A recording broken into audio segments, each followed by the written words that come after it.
to add elastic, and yeah, it makes it much easier to push it through.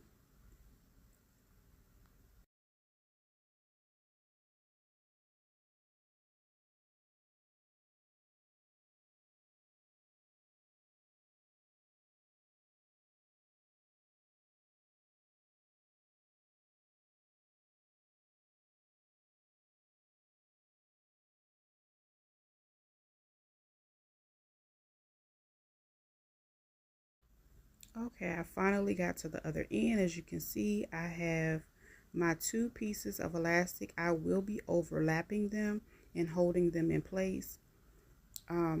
You want to be careful to hold on to them because you don't want to lose your elastic. And I am going to go ahead and do a few zigzag stitches. You can do as many as you like. The more the merrier. That way it just gives it